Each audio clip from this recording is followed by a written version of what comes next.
تم جلدی کرو نا، ریان کو کال کرو، اسے بلاؤ، وہ بے چینی سے بولی۔ ہانی موبائل اٹھا کر کال کرنے لگی، مگر پریشانی سے اس کے ہاتھ جیسے کام نہیں کر رہے تھے اور اس کی نظریں ماما کے سفید پڑتے چہرے پر تھیں۔ کیسا محسوس کر رہی ہیں آپ؟ ہانی کے کال کرنے پر وہ بہت بوکھلا گیا تھا اور یہاں آنے کی حالت۔ اس نے جلدی سے انہیں ان کی ریگولر میڈیسن دی، انہیں اٹھا کر بیڈ پر لٹایا، ان کے سرد ہوتے ہاتھوں کو اپنے ہاتھوں کی گرمائش دی۔ قریباً آدھے گھنٹے بعد وہ قدرے بہتر ہوئیں۔ ہاں، اچھا فیل کر رہی ہوں، شکر اللہ پاک کا، اس نے گہری سانس خارج کرتے ہوئے کہا۔ پھر سہمی ہوئی روتی ہانی کو دیکھا۔ کیوں رو رہی ہو؟ ٹھیک ہے آنی یار۔ آنی کے پاس سے اٹھ کر ہاتھ پکڑ کر اسے لا کر آنی کے پاس بٹھایا تو وہ زور سے رونے لگی۔ ہانی میرا بچہ، میں ٹھیک ہوں، آنی نے اسے ساتھ لگایا۔ آپ کی یہ حالت میری جان لے لے گی کسی دن، اللہ نہ کرے میری جان، میری عمر بھی تمہیں لگ جائے، آنی نے لرز کر کہا۔ ہانی یہ کیا بچپنا ہے، کیا کروں میں، مجھ میں آپ جیسی ہمت نہیں ہے، انہیں کچھ ہو یہ سوچ ہی میری روح کھینچ لیتی ہے، وہ چٹک کر بولی جبکہ وہ شکایتی نظروں سے اسے دیکھ رہا تھا۔ یہ تو پاگل ہے ریان، تم یہاں میرے پاس آؤ، تم سے ضروری بات کرنی ہے مجھے۔ آپ آدھی ادھوری بات کرتی ہیں، خود بھی پریشان ہوتی ہیں اور مجھے بھی کر دیتی ہیں، ان کے پاس بیٹھتے ہوئے اس نے شکوہ کیا۔ آج نہیں، آج تمام بات بتاؤں گی، وہ بولی اور پھر انہوں نے اپنے شوہر سے ہونے والی تمام باتیں ہانی کے سامنے ریان کو بتائیں۔ میرا دل بہت ڈر رہا ہے ریان، وہ آئیں گے اور ہانی کی شادی اپنے دوست کے بیٹے سے کر دیں گے۔ ایسا ممکن ہی نہیں ہے، ہانی کا نکاح ہو چکا ہے آنی، یہ بات کیوں بھول جاتی ہیں آپ؟ اس نے آنی کا ہاتھ اپنے ہاتھوں میں لیا انہیں حوصلہ دینے کو۔ بے وجہ خوفزدہ مت ہوں، وہ کچھ نہیں کر سکتے، اور آپ انہیں بتا دینا کہ آپ نے ہانی کا نکاح کر دیا ہے۔ ہمت کرتی ہوں ہر بار مگر بتا نہیں پاتی۔ مگر ریان تم ہانی کو یہاں سے لے جاؤ، کہیں دور، جہاں وہ تمہیں یا ہانی کو کوئی نقصان نہ پہنچا سکے۔ وہ ایسا کیوں کریں گے؟ ہانی ان کی بیٹی ہے آنی، اور دوسری بات ہم کیوں ڈر کر کہیں جائیں؟ ہم یہیں رہ کر حالات کا سامنا کریں گے۔ So you don't worry and be brave. Ryan Sultan کو رشتے نبھانے بھی آتے ہیں اور رشتوں کی حفاظت کرنی بھی آتی ہے، اس نے پورے اعتماد سے کہا۔ کتنی ہی دیر وہ انہیں سمجھاتا رہا، پھر شاید میڈیسن کی وجہ سے انہیں غنودگی آنے لگی۔ آپ آرام کریں، میں چلتا ہوں، وہ انہیں اللہ حافظ کہہ کر باہر آ گیا۔ ہانی اس کے پیچھے تھی۔ ریان نے رک کر اسے دیکھا۔ کیا ہوا ہے؟ اب کم از کم تم تو مجھ پر اعتبار رکھو ہانی۔ اس کا چہرہ دیکھ کر اس نے گلہ کیا، مگر ہانی کی آنکھوں کی نمی پر لب بھیج گیا۔ کئی لمحے اسے تکتا رہا، پھر 2 قدم آگے بڑھ کر اسے خود سے لگا لیا۔ ڈری ہوئی ہانی کو اس دم جیسے تحفظ کا احساس ہوا تھا۔ ہانی، تم میری لائف میں بابا کی رضا سے آئی تھی، مگر اب میرے وجود کا وہ حصہ ہو جس کے بغیر میں مکمل نہیں۔ بھلا میں تمہیں الگ ہونے دوں گا خود سے؟ تم صرف ریان سلطان کی ہو اور رہو گی، آئی پرومس یو۔ ہانی کو خود سے الگ کر کے اس نے مضبوط ہاتھوں کے حصار میں اس کا چہرہ تھام کر کہا تھا۔ گھبرانے کی ضرورت نہیں ہے، آنے دو جو آتا ہے۔ وہ خاموشی سے اسے سن رہی تھی۔ اوکے، ہانی نے جواباً سر ہلایا تھا۔ گڈ۔ ریان سلطان نے مسکرا کر اس کا چہرہ دیکھا تھا، اس کے چہرے پر پھیلے آنسو ہتھیلی سے صاف کیے۔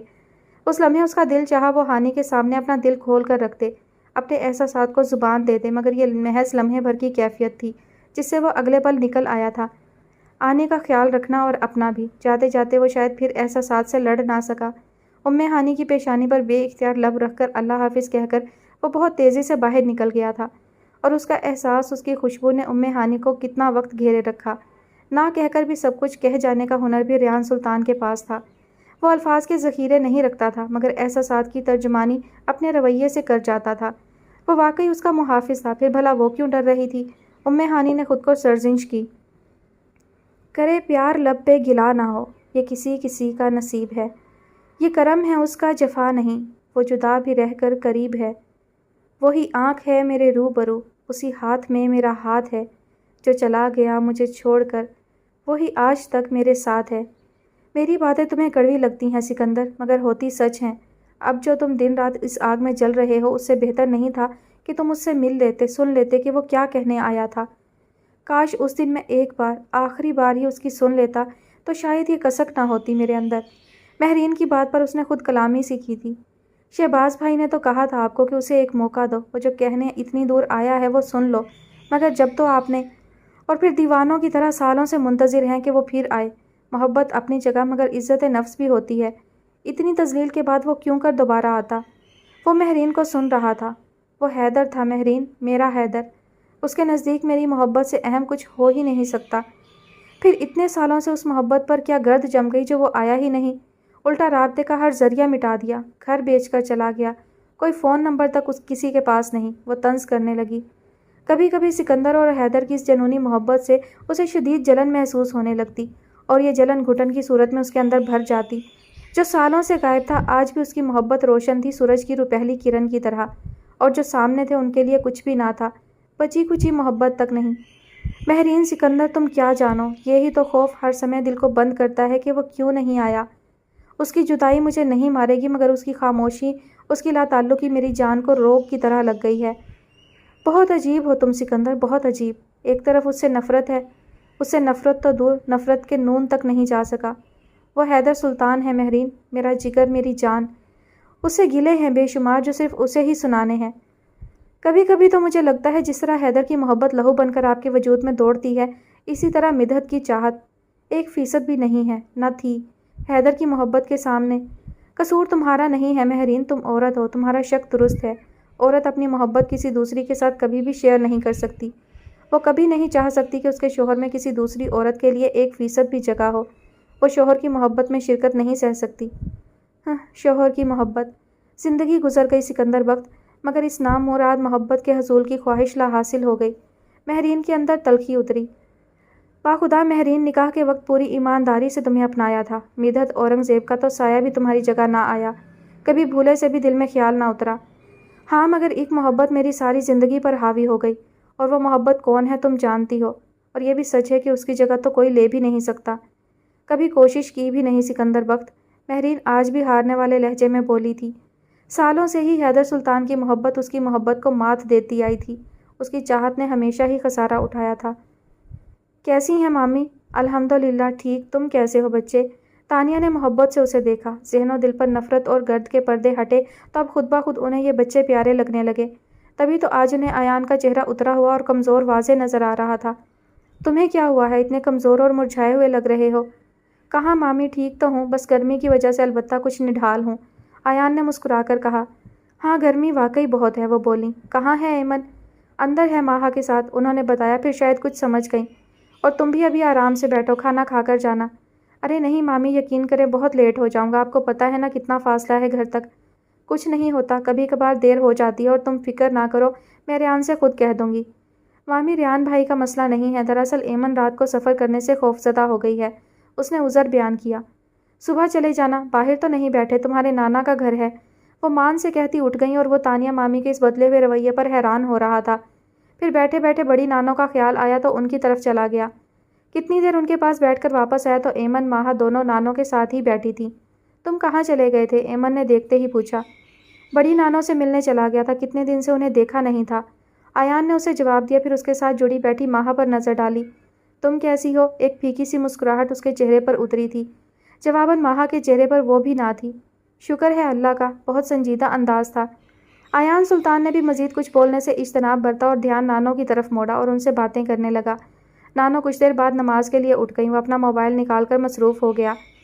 فرار کا راستہ اتنا آسان ہے کیا؟ تمہارے لیے ہوگا ایان سلطان، میرے لیے نہیں۔ وہ جو مکمل طور پر موبائل کی طرف متوجہ تھا چونکا، مگر پھر سنبھل گیا۔ کوئی دوسرا راستہ ہے تو تم بتا دو۔ بظاہر نگاہیں اب بھی موبائل پر تھیں۔ ماہا عمر کی آنکھیں لبالب بھر گئی تھیں۔ کیا فائدہ، راستہ تو انہیں نظر آتا ہے جو کوشش کرتے ہیں، پہلے ہی موڑ پر ہار مان کر نہیں بیٹھ جاتے، اس نے بھیگے لہجے میں طنز کیا۔ ایان کے چہرے پر مسکراہٹ تھی، عجیب سی مسکراہٹ۔ بے سبب سفر محض تھکان دیتا ہے ماہا عمر، پھر چاہے رستے ہزار ہوں مگر وقت ساتھ نہ ہو، وقت کے ساتھ چلنا سیکھو۔ رستے تلاشنے نہیں پڑیں گے بلکہ خود بخود تمہارے سامنے آ رکیں گے۔ اس نے ماہا کے چہرے پر نگاہ جمائی جو بدگمانی اور بے یقینی سے اسے تک رہی تھی۔ اسے ماہا پر ترس آیا۔ کیوں ہلکان کر رہی ہو خود کو؟ مان لو کہ سفر کے لیے وقت مناسب نہیں، یہ پہلے سوچنا تھا نا، وہ چٹکی۔ سوچ سمجھ کر کون دل کے سودے کرتا ہے پگلی؟ پھر اب پیچھے کیوں ہٹ رہے ہو؟ وہ بولی۔ بدگمانی ہے تمہاری، پالتی رہو گی تو بڑھتی جائے گی، اور اگر سمجھ جاؤ گی تو دونوں کے لیے آسانی ہو جائے گی۔ میرے بابا کسی صورت اپنے فیصلے سے ہٹنے والے نہیں ہیں، تم جانتے ہو۔ ان کے فیصلے کو ماننے والا ان سے زیادہ مستحکم ہے اپنے ارادوں میں، یہ تم نہیں جانتی۔ یقین کرو، اس وقت خاموشی کا مطلب سامنے منزل اور ذرا سی لرزش سمجھو سفر ختم، بنا کچھ پائے۔ اب فیصلہ تمہارے ہاتھ ہے، جلد بازی اور جذباتیت سے سب کھونا چاہتی ہو تو جو چاہے کرو، اور اگر منزل پر پہنچنا چاہتی ہو تو ہم قدم ہوں تمہارے۔ اسے ایان سلطان کی باتیں سمجھ نہیں آئی تھیں، ہاں اتنا یقین مل گیا تھا کہ وہ اس کے ساتھ ہے۔ میں تو اسی دن مر گیا تھا ریان جس دن اس نے منہ موڑا۔ میں اپنے جگر کو اپنا درد بتانے عمر کی ہر چال بتانے گیا تھا، مگر اس نے ملنے سے انکار کر دیا۔ وہ سکندر بخت میری صورت تک دیکھنے کو راضی نہ تھا۔ پھر بھلا جواز ہی کیا بچتا تھا حیدر سلطان کے پاس جینے کا؟ محض سانسوں کا ناتا تھا جو جھیلا۔ مدحت کا قصور صرف اتنا تھا کہ وہ بھی اپنی محبت کے آگے بے بس تھی۔ اسے محبت کے حصول کا جو راستہ ملا اس نے چن لیا، یہ دیکھے بنا کہ اس رستے سے محبت تو مل جائے گی مگر زندگی بھر خسارہ مقدر ٹھہرے گا۔ اس نے خسارے کا سودا کیا کیونکہ وہ خود بھی عمر کا مقصد نہیں جانتی تھی، مگر پھر جب تک وہ زندہ رہی اپنے کیے کا ازالہ کرتی رہی۔ اس نے واقعی محبت کی تھی، قدم قدم پر اس نے ثابت کیا۔ تا دیر میں بھی پتھر نہ رہ سکا۔ محبت کے جواب میں اسے میں وہ مقام تو نہ دے پایا جو اس کا حق تھا، مگر اس کی محبت کی قدر کی، اسے عزت دی۔ وہ میری شریک حیات تھی، میرے بچوں کی ماں۔ ہزار جتن کر کے بھی سکندر بخت کا روگ میرے دل سے نہ نکال سکی۔ بہت کوشش کی اس نے کہ میرے درد کا مرہم بن سکے، مگر اس سے زیادہ کون سمجھتا تھا کہ سکندر میرے لیے اور میں سکندر کے لیے کیا ہوں۔ وہ ہم دونوں کی دوست تھی، ہماری محبت کی گواہ۔ سکندر کے ساتھ جو ہوا یہ احساس جرم بن کر اس کے اندر تا حیات رہا اور میرے اندر تو ناسور بن کر پلتا رہا۔ میں اکلوتا تھا اپنے والدین کا، جو کہتا تھا وہ پورا ہوتا تھا۔ مدھو سے شادی کے بعد میرے دل پر بوجھ تھا اور ذہن میں عمر کے لیے نفرت اور انتقام۔ تبھی میں نے اپنا گھر بیچ کر یہ گھر لیا، اتنی دور۔ اور پھر مدھو جب تک رہی اسے اجازت نہ تھی کہ وہ اپنے والد کے گھر رات بھر بھی رکے۔ خود تو میں نے صرف خوشی غمی کا تعلق رکھا تھا۔ میں نے کوشش نہیں کی سکندر سے ملنے کی، اس کی نفرت دور کرنے کی، وہ حق بجانب ہے۔ سالوں گزر گئے اور تم سب بڑے ہو گئے، اور جب مجھ پر اپنی بیماری کا راز کھلا تب میں نے پھر نئے سرے سے سکندر کو ڈھونڈا، مگر اب اس کا کوئی پتہ نہ ملا۔ وہ اسلام آباد چھوڑ کر جا چکا تھا، کہاں یہ سرا بھی نہ ملا۔ مگر میرا دل کہتا ہے ریان وہ یہاں اپنے شہر ضرور آئے گا۔ یہ ملتان شہر جہاں کی ہر جگہ ہماری محبت کی گواہ ہے، وہ یہاں آئے گا۔ اور اگر زندگی اور سانسوں نے مجھے مہلت نہ دی تو تم اس سے ملنا، میری ہر بات بتانا، ایک ایک پل کی گواہی دینا۔ میں نے تمہیں اسی لیے اپنے ہر راز کا امین بنایا ہے۔ میرا یہ درد تمہارے پاس امانت ہے، میرے جگر کو سنانا کہ میں کیسے تڑپا، اسے یقین دلانا کہ میں نے اس کے ساتھ کوئی دھوکہ نہیں کیا۔ میری مجبوری تم اسے بتانا، اور وہ نہ مانے تو اس کے سامنے ہاتھ پھیلا دینا معافی کے لیے۔ وہ بالکل بھی سخت دل نہیں ہے ریان، وہ معاف کر دے گا۔ بابا، ریان نے ڈائری بند کی۔ اس کے گلے میں کچھ اٹک سا گیا، ذہن و دل پر بہت بھاری پن تھا اور یہ بوجھ کم کرنا چاہتا تھا، ذہن کو بٹانا چاہتا تھا۔ عجیب بے بسی سی محسوس ہو رہی تھی۔ السلام علیکم۔ بے وجہ بنا سوچے اس نے ہانی کا نمبر ڈائل کیا تھا اور فوراً ہی کال پک بھی کر لی اس نے، جس کے لیے رات کے اس پہر اس کا کال کرنا ہی اچنبھا تھا۔ کیسے ہیں؟ خیریت ہے نا؟ اپنے سلام کا جواب نہ پا کر وہ بے چین ہوئی۔ دوسری طرف محض خاموشی تھی یا پھر سانسوں کی باز گشت۔ ریان آپ ٹھیک ہے نا؟ ہانی کی بے چینی فکر کی صورت اختیار کر گئی، تب اسے چپ توڑنی پڑی۔ کچھ نہ بولو، بس چپ رہو پلیز۔ آج وہ خود کو مضبوط نہ کر سکا۔ ریان آپ رو رہے ہیں؟ کچھ نہ پوچھو ہانی پلیز۔ اس کی آواز میں کمزور سی لرزش تھی اور تب ہانی جیسے سمجھ گئی کہ اس کے اندر کا غبار شدت اختیار کر گیا ہوگا اور ظاہر ہے ایسے میں کندھا درکار ہوگا۔ پھر وہ بھی چپ ہو گئی اور اس کا درد اس کی سانسوں کی آہٹ سے ہی دل پر محسوس کر رہی تھی۔ بابا یاد آ رہے ہیں؟ بہت دیر بعد وہ بولی۔ ریان کا بوجھ آنسوں کی صورت بہہ کر کم ہو چکا تھا۔ اس کی پر وہ لب بھیج کر رہ گئی۔ چہرے پر پھیلنے والے سیال مادے کو ایک ہاتھ سے صاف کیا۔ کئی لمحے بولنے کی ہمت نہ ہوئی۔ درد مضبوط سے مضبوط انسان کو بھی کمزور کر دیتا ہے۔ وہ جانتی تھی کہ وہ کمزور نہیں ہے، مگر بابا کے بعد حالات نے اسے سنبھلنے کا موقع نہ دیا تھا، یکدم ہی جیسے بڑا کر دیا تھا۔ اب اگر کبھی ماں باپ کی یاد آتی ہوگی، کمزور لمحوں کی گرفت ہو جاتی ہوگی، تب بھی وہ بہن بھائیوں کے سامنے ظاہر نہیں کرتا۔ ظاہر تو کبھی اس پر بھی نہیں ہونے دیتا، بس آج جانے کیسے۔ ڈر کی طاقت تب تک قائم رہتی ہے جب تک ہم خاموش رہیں۔ جب ہم بولنے کا عزم کر لیں تو ڈر کمزور پڑ جاتا ہے۔ مہینوں گزر گئے مگر تانیہ کے کانوں سے یہ باز گشت آج بھی جڑی تھی۔ ریان سلطان اسے جیسے آئینہ دکھا گیا تھا۔ وہ چپ تھی کہ رشتوں کا بھرم قائم رہے، مگر کیا وہ ابا جی کی طرح امی کو بھی اسی طرح اپنی چپ کی نظر کر دے گی؟ ابا جی کو تو اس نے کوشش کی تھی سچ بتا دے، مگر تب واقعی وہ کمزور تھی اور عمر اورنگزیب نے ابا جی کو سچ جاننے ہی نہ دیا۔ مگر تانیہ کا دل آج بھی کہتا تھا کہ ابا جی کو آدھا سچ پتہ چل گیا تھا۔ سکندر ان کی چھوٹی اور لاڈلی اولاد تھا، بھلا کیسے وہ اولاد کی محبت اپنے اندر سے کھرچ سکتے تھے؟ سکندر کی جدائی کا یہ غم فالج کی صورت ان کے جسم کو چمٹ گیا۔ وہ بستر سے جا لگے، اٹھنے بیٹھنے حتیٰ کہ بولنے سے بھی رہ گئے، اور جب ان کے آخری ایام میں وہ موقع پا کر انہیں سکندر کے بے گناہ ہونے کا یقین دلاتی تو ان کمزور اور معذور آنکھوں سے صرف آنسو برستے تھے۔ وہ روز ابا جی کے دل کی کدورت ختم کرنے کی تگ و دو کرتی اور عمر روز کوئی نئی بات لا کر پھر سے رنجش ڈال دیتا۔ آخری خبر جو ابا جی نے سنی وہ سکندر کے ہاں بیٹوں کی پیدائش تھی۔